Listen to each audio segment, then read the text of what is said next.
buenos dias, and welcome to our second day in Barcelona.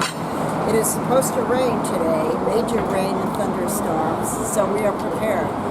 Anyhow, we have 2 full days in Barcelona, which basically may be enough or may not if you want to see and do everything, depending upon how many Gaudí sites. You can spend the whole day just with Gaudí. Gorgeous city. You can also spend a whole day just on the architecture, on the ancient architecture. Stunning city. Well, let's see what else we can smush in before the downpour begins, the deluge.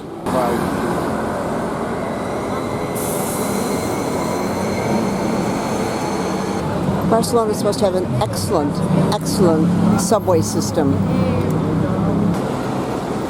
Lots of bike sharing here. Here is Casa Mila, another one of Gaudí's creations. You can also visit the inside of Gaudí's La Pedrera, Casa Mila. Casa Mila, or La Pedrera, is also referred to as a stone quarry due to its unusual rough-hewn appearance. It is one of Barcelona's most popular modernist buildings and recognized by UNESCO. It was built between 1906 and 1912. It is Gaudí's last private residential designs and one of the most imaginative houses in the history of architecture.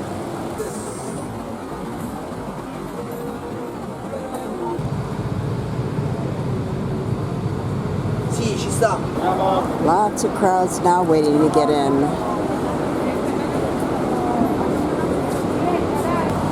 We pass by La Perla, there's Montclair, Cartier, Carolina Herrera, on and on.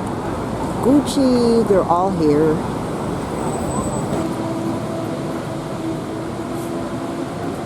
Jimmy Choo, maybe Steve will buy me a pair of shoes for a couple $1,000s.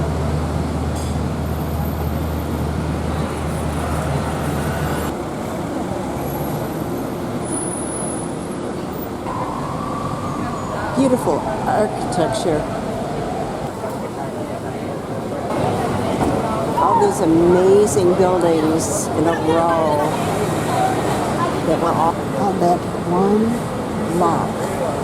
Next to Casa Batlló by Gaudí are 5 major buildings from the Catalan modernist era. It was named the Block of Discord because of the rivalries between the 5 architects. Gorgeous, gorgeous building. Construction started back in 1877.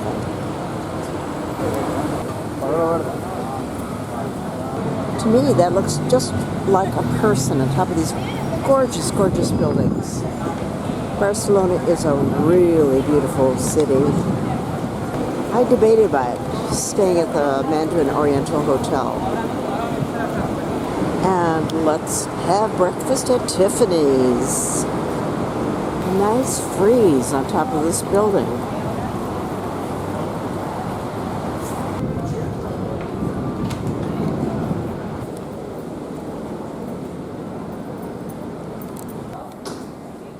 Nacional. It says welcome. First restaurant where you can try different traditional restaurants from around the peninsula.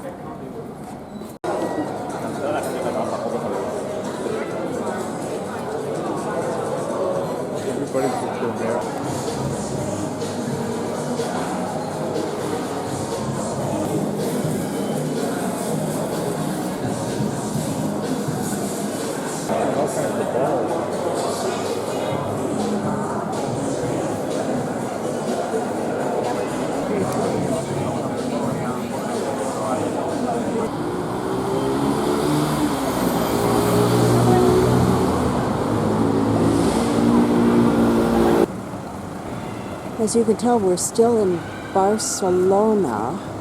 Walking to the main cathedral and Las Ramblas.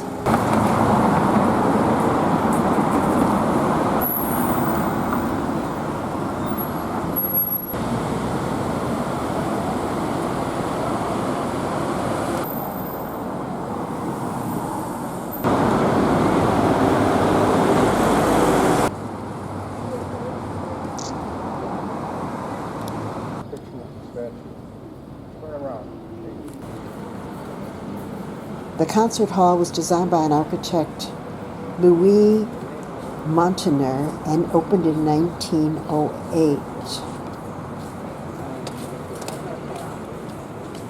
It supports Catalan music and culture, which is why the decoration of the building shows some representations of the Catalan coat of arms.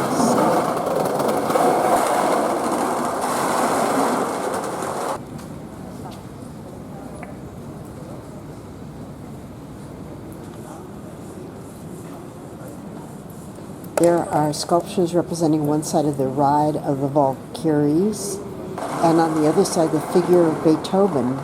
It is another UNESCO listed building with ornate Art Nouveau decorative style and decorated with mosaics from Louis Breu. I thought perhaps it was by Gaudí, but it isn't. The splendid central glass light on the roof was made by somebody else, and the facade is red brick. Well, I don't know how we ended up here, but we ended up in El Cal Mayor, a medieval Jewish quarter from the 12th to the 14th centuries. The word Cal means narrow street. The community was called Al-Jama, and capable of providing itself with most of the things required to maintain its way of life in accordance with Jewish traditions.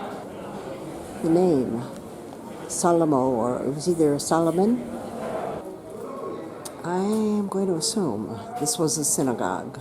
About 4,000 Jews lived in Barcelona during the 13th century, and many worked as doctors, scientists, scholars, merchants, or money lenders for the Catalonian aristocracy and crown. For the Catalonian aristocracy and crown. Medieval Barcelona was approximately 15% Jewish, with most living in the Jewish quarter. However, the Jews were expelled in 1424 by Catholic kings Ferdinand and Isabella. If you want to talk good old American junk food, which sounds pretty good to me around now, Taco Bell, we've seen KFC, Burger King, McDonald's, Subway, whatever.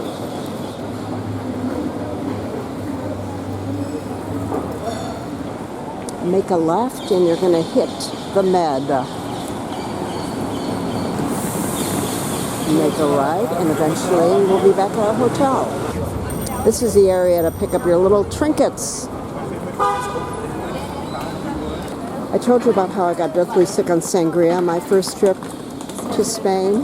Well, then I had a second night where I tried paella, and there must have been a bad clam or mussel in it, and I've never had paella since. Barcelona's social life is found on La Rambla, the wide tree-shaded avenue that divides the old town into two parts. It stretches from the place of Catalunya, where a 12th century convent of Santa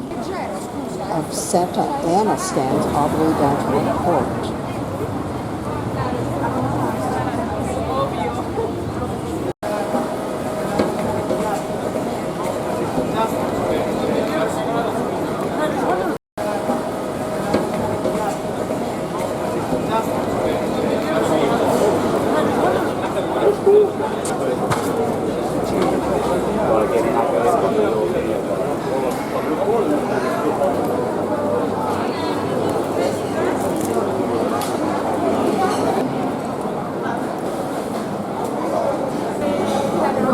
didn't even know what to choose from. Along the outside are restaurant after restaurant.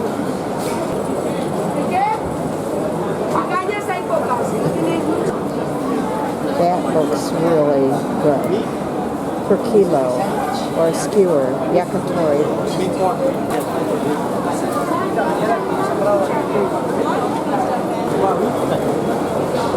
Sea urchins. 3 or 7 euro.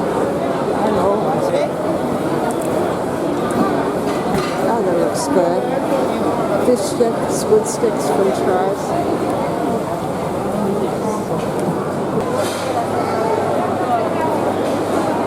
It's almost claustrophobic in here.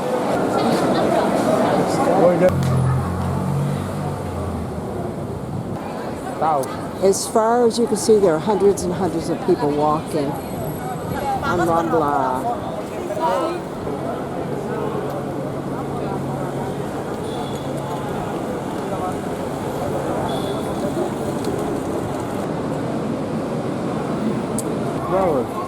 I don't know if this is the other Gaudí place or he did a lot of Gaudí. Gaudí did a lot of Gaudís. So many of the exceptional avant-garde buildings were inspired by Antoni Gaudí, which is no wonder why I never know which are his and which aren't.